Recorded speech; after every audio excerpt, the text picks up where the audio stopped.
Sir, ஒருவருக்கு நோய், கடன் அல்லது தீராத பிரச்சனை, செய்வினை, இல்லைன்னா ஏதாவது வழக்கு, இது எல்லாவற்றிலுமிருந்து ஒருத்தர் வெளியே வரணும் அப்படின்னு சொன்னால் இந்த தகடு, எந்திரம் இது போன்றவைகளை வீட்டில் வைத்திருந்தால் இந்த பிரச்சனையிலேருந்து வெளில வரலாம் அப்படின்னு சொல்கிறாங்க.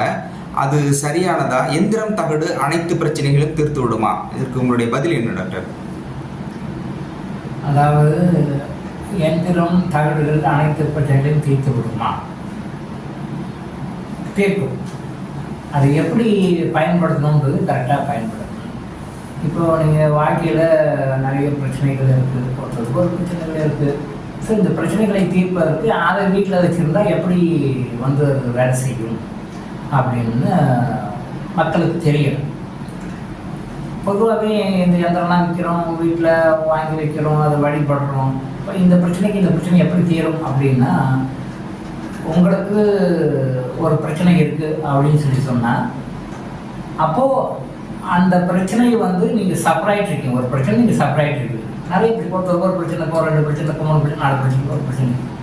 இந்த பிரச்சனைகளுக்கு காரணம் என்ன அப்படின்னு சொன்னால், நான் ஏற்கனவே ஜென்ரலாக சொல்லுவேன், நம்முடைய கர்மா, நம்முடைய பூர்வ ஜென்ம கர்மாவனால தான் நம்ம கஷ்டப்படுறோம். அந்த கஷ்டம் வருது.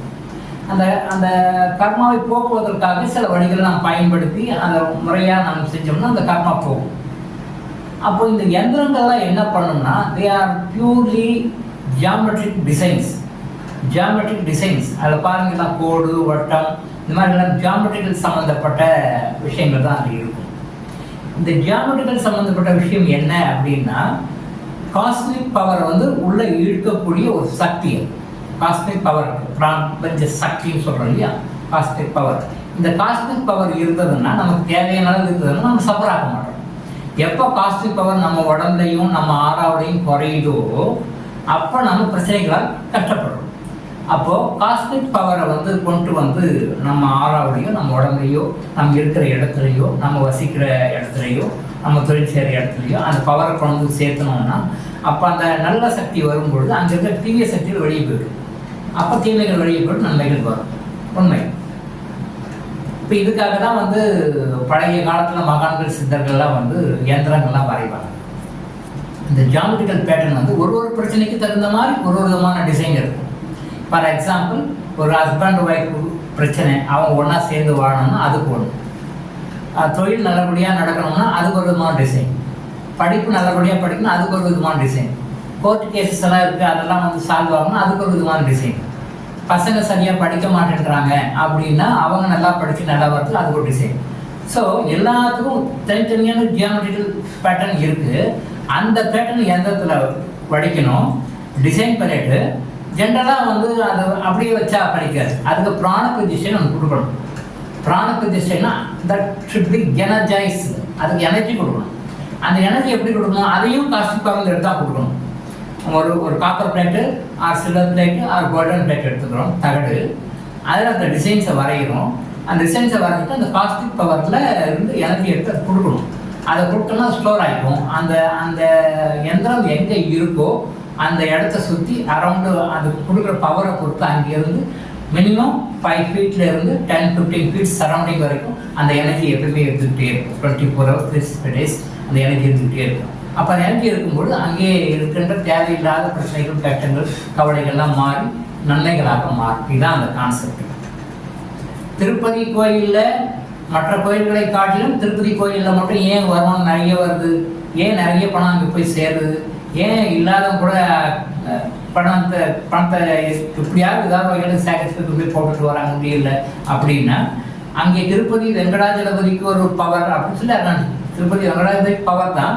ஆனால் அந்த வெங்கடாஜலபதி பவர் கொடுக்கறது கொங்கண சித்தர் அவர் அடியில் வச்சிருக்கிற அந்த தனாகர்ஷ சக்கரம் தான்.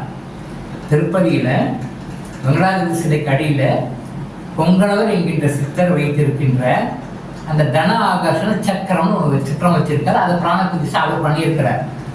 அந்த கொங்கண சித்தர் வச்சிருக்கிற அந்த தனாகர்ஷண யந்திரத்தினுடைய பவர் தான் மக்களை அங்கே கொண்டு ஈர்த்து பணத்தை கொண்டு வைக்கிறது. ஸோ எல்லா கோயில்களையுமே இந்த சக்கரம் வைப்பாங்க. எல்லா கோயில்களையுமே சக்கரம் வைக்காம எந்த விக்கிரகத்தையும் பிரதான பிரதிஷ்டை பண்ண மாட்டாங்க. எல்லா கோயிலுமே வைப்பாங்க. அது அந்தந்த கோயிலுக்கு ஸ்பெசிஃபிக்காக ஒரு பவர் கொடுத்து வைப்பாங்க.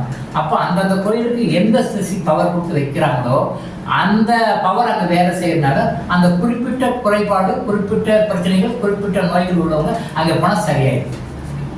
இது முழுக்க முழுக்க உண்மை, சயின்டிஃபிக்கான உண்மை.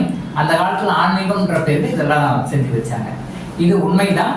ஆனால் அந்த பிராண பிரதிஷ்டைன்றது எப்படி திருப்பதியில் போனால் அங்கே வந்து வருமானம் வரும், நிறைய வருமானம் வரும், அப்புறம் தன ஆகர்ஷணம் செய்யும் அப்படின்னு சக்தி அந்த கோயிலுக்கு இருக்கோ, அதே மாதிரி ஒரு ஒரு கோயிலுக்கும் ஒரு ஸ்பெஷாலிட்டி இருக்கும். இந்த கோயிலுக்கு போனால் வழக்குகள் தீரும், அப்போ வழக்குகள் தீர்க்கக்கூடிய சக்தியை தரக்கூடிய அந்த பிராண சக்தி கொடுக்கக்கூடிய யந்திரங்கள் அங்கே வைக்கப்பட்டிருக்காங்க. இந்த கோயிலுக்கு போனால் கடன்கள் தீரும் அப்படின்னா அந்த கோயிலில் போயிட்டு அந்த வழிபடுறவங்களுக்கு அங்கே வைத்திருக்கின்ற அந்த பிராண பிரதிஷ்டை செய்யப்பட்ட அந்த யந்திரத்திலிருந்து வரக்கூடிய சக்தியை பக்தர்கள் பெறும்பொழுது அவருடைய கடன்கள் தீர்கின்றன.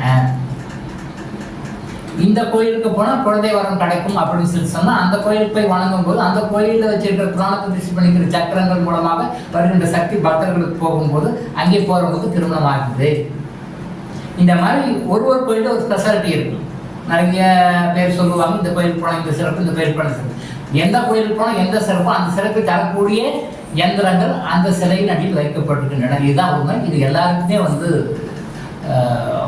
பொதுவான விஷயம், தெரிஞ்ச விஷயம். இது ஆன்மீகம்ன்ற முறையில் நமக்கு சொல்லிட்டாங்க. ஆனால் இதுதான் உண்மை. இது 100க்கு 100 உண்மை. இது மூட நம்பிக்கையெல்லாம் கிடையாது. மூட நம்பிக்கை, ஏமாற்று வித்தை, ஏற்கிற வித்தை இதெல்லாம் கிடையாது. சயின்டிஃபிக் வே. எந்த மந்திரத்தை உருவேற்றணும், எந்த தகட்டில் உருவேற்றணும், எப்படி உருவேற்றணும் முறையை தெரிஞ்சு அந்த முறையாக உருவேற்றணும் யந்திரம் நிச்சயமாக பலனளிக்கும். இந்த யந்திரங்களை ஆற்றில், அவங்க வீட்டில், ஃபேக்ட்ரியில், தொழில் செய்கிற இடத்துல, மற்ற எந்த இடத்துல எங்கே வச்சாலும் அந்த இடத்துல இருக்கிற நெகட்டிவ் எனர்ஜியை ரிமூவ் பண்ணி பாசிட்டிவ் எனர்ஜி கூட வேண்டுகின்ற நன்மைகளை கொடுக்கும். இதுதான் உண்மை. டாக்டர் இலகோ ஆயுஷ் ஹாஸ்பிட்டல் வழங்கும் விழிப்புணர்வு இது.